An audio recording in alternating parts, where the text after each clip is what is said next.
Hi viewers, welcome to our channel. Present మనతో పాటు దాము బాలాజీ గారు సీనియర్ జర్నలిస్ట్ ఉన్నారు. వారితో ఒకసారి మాట్లాడదాం. నమస్కారం సార్. నమస్తే.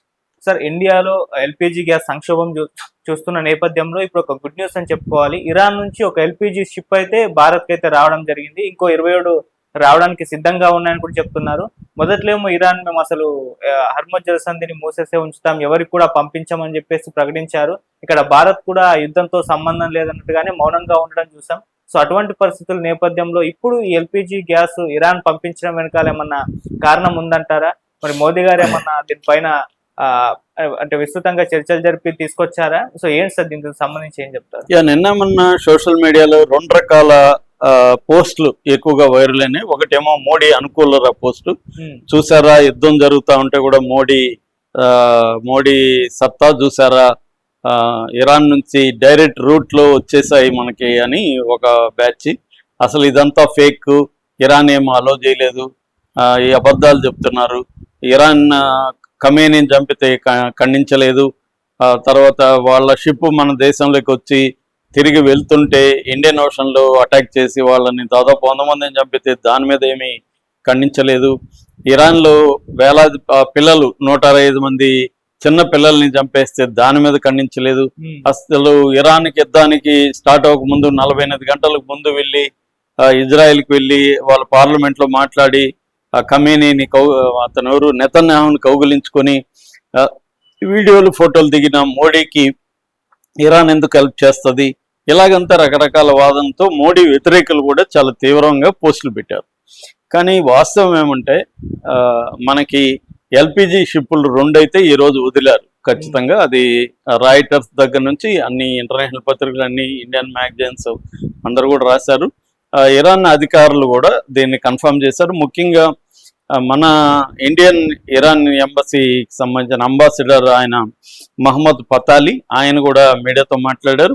సో ఇది వాస్తవమే. ఈరోజు మన షిప్పులు 2 అంటే ఇవి ట్యాంకర్స్ అంటారు వీటిని, ఎల్పిజివి, శివాలిక్ అనేది నందాదేవి. ఈ 2 శివాలిక్ అయితే మార్నింగ్ వచ్చేసింది, అది నందాదేవి కూడా కొన్ని గంటల్లో వదులుతాను, మేబీ ఈ పాటికి అది కూడా వదిలేసి ఉండొచ్చు. ఈ 2 కూడా ఖతార్ నుంచి బయలుదేరాయి గ్యాస్తో, ఎల్పిజి గ్యాస్తో, లిక్విడ్ పెట్రోలియం గ్యాస్ అంటారు ఎల్పిజి గ్యాస్. యాక్చువల్గా మన దేశంలో ఎల్పిజి క్రైసిస్ ఉంది, ఎందుకంటే మన అవసరాల్లో దాదాపు మనం దిగుమతి చేసుకునే దాంట్లో 90% గల్ఫ్ కంట్రీస్ నుంచే మనకి, మిడిల్ ఈస్ట్ నుంచే మనకు వస్తుంది. అందులో గల్ఫ్ కంట్రీస్ నుంచి మేజర్గా మనకి ఈ హార్ముజ్ జలసంధి నుంచే రావాలి. అది ఆగిపోవడం వల్ల మనం ఇప్పుడు రష్యా నుంచి, అమెరికా నుంచి కూడా కాస్ట్లీ, అమెరికా నుంచి మనకి కొనుక్కుంటా ఉన్నారు మోడీ. ఎందుకంటే ముఖ్యంగా హౌస్ హోల్డ్కి ఇబ్బంది కలగకూడదని మోడీ ప్రభుత్వం నిజానికి చాలా చక్కగానే డీల్ చేసిందని చెప్పొచ్చు. ఎందుకంటే ఇప్పటివరకు 80 దేశాల్లో పెట్రోలు డీజిల్ పెరిగితే ఇండియాలో పెరగలేదు ఇప్పటికీ. అంటే జాగ్రత్తగా బ్యాలెన్స్ చేసుకొని యుద్ధం వల్ల వచ్చిన నష్టాలని ముందు నుంచి కూడా బేరేజ్ వేసుకొని చేస్తూ వచ్చింది మోడీ ప్రభుత్వం. ఈ రకంగా మనకి ఇబ్బంది కలగల. చాలా దేశాల్లో, నేను నిన్న కూడా జర్మన్లో ఉండే ఒక అబ్బాయితో మాట్లాడితే అక్కడ కూడా పెట్రోలు డీజిల్ పెరిగాయని చెప్తున్నాడు. అన్ని చోట్ల పెరిగాయి, 85 దేశాల్లో పెరిగాయి. ఇక్కడ ఇండియాలో ఇప్పటివరకు ఏం పెరగలేదు. దానికి కూడా వ్యతిరేకులు రకరకాలుగా చెప్తూ ఉంటారు, అది వేరే విషయం. అట్లాగే ఇప్పుడు ఎల్పిజి క్రైసిస్, ముఖ్యంగా కమర్షియల్ గ్యాస్ అనేది మనకి చాలా ప్రాబ్లం అయిపోయింది ఇండియాలో. దాన్ని కూడా రేషనింగ్ అనేది చేశారు. అసలే అందకుండా ఏమి లేదు కానీ రేషనింగ్ చేశారు, ఎందుకంటే కావాలనే ఓవర్ స్టాక్ చేయడం అవన్నీ వ్యతిరేకిస్తూ ఇప్పుడు మనకి ఆ ఇబ్బంది కూడా లేదు.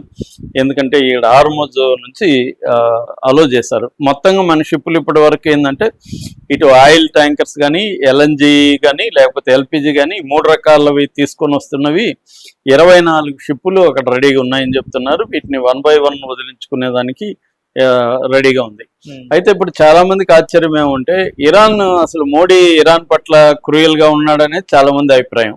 మరి ఇరాన్ ఎందుకు దీనికి ఒప్పుకునింది అనేది ఫస్ట్ ఏమో నమ్మలేదు, ఇప్పుడేమో నమ్మారు. నమ్మి కానీ ఇరాన్ ఎందుకు ఒప్పుకునింది, ఎలా ఒప్పించాడు మోడీ అనేది అందరికీ ఆశ్చర్యం.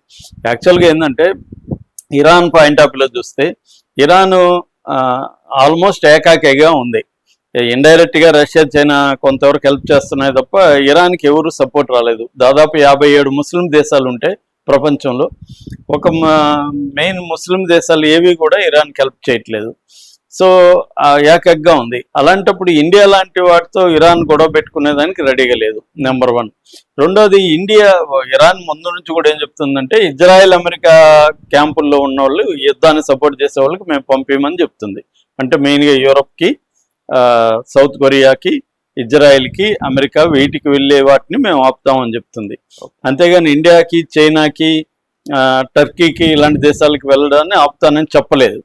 కానీ భయపడి చాలా, అంటే ఒకటి వచ్చి ఇన్సూరెన్స్ ఆపేశారు, మేము ఇన్సూరెన్స్ ఇవ్వం, వార్ ఇన్సూరెన్స్ ఇవ్వమని చెప్పేశారు. 2, ఈ స్టాఫ్ ఉంటారు కదా, వీళ్ళు భయపడి మేము వెళ్ళమని చెప్పేశారు, దాంట్లో పనిచేసే వాళ్ళు, షిప్పులు దాడి అవుతాయని. అట్లాగే షిప్ కంపెనీ ఓనర్లు ఉంటారు కదా, వాళ్ళు కూడా రిస్క్ చేయలేము మేము అని చెప్పేశారు. ఇలాంటి కారణాల వల్ల రాలేదు నిజానికి. వాళ్ళు ముందు నుంచేమి మన దాని మీద ఏం దాడి చేయలేదు. ఒకే ఒక థాయిలాండ్ నుంచి వచ్చే దాని మీద మాత్రమే దాడి చేశారు, అది ఇండియాకి వస్తుంది, దాన్ని కూడా వీళ్ళు ఖండించారు. సో ఈ యుద్ధం స్టార్ట్ అయినప్పటి నుంచి కూడా జయశంకర్ ట్రై చేస్తూనే ఉన్నాడు. దాదాపు అబ్బాస్ అరాక్చి వాళ్ళ ఫారిన్ మినిస్టర్, ఆయనతో 3-4 సార్లు జయశంకర్ టచ్లోకి వెళ్ళాడు. అట్లాగే మోడీ కూడా వాళ్ళ ప్రెసిడెంట్ మసూద్ పెజెష్కియాన్ ఆయనతో మాట్లాడాడు మోడీ కూడా.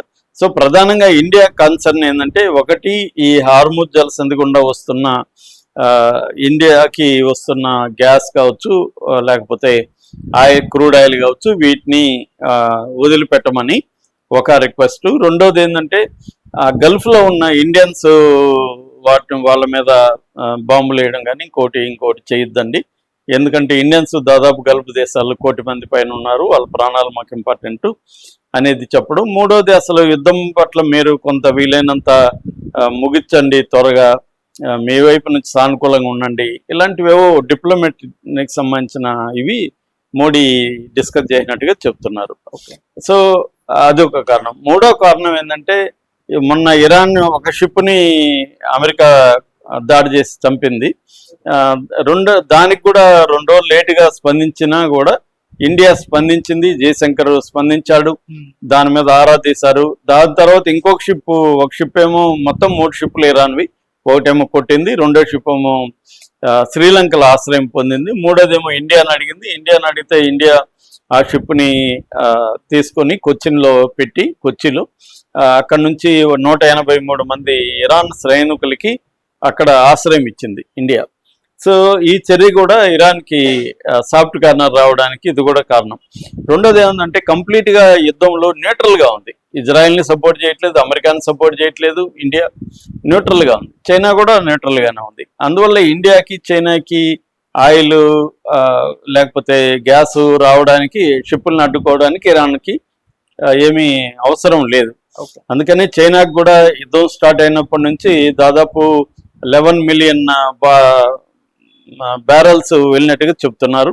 అట్లాగే ఇండియాకి కూడా పంపించడానికి ఇబ్బంది లేదు. సో మొన్నటి వరకు ఏంటంటే మైన్స్ పెట్టున్నారు, అది ఇదని భయపడే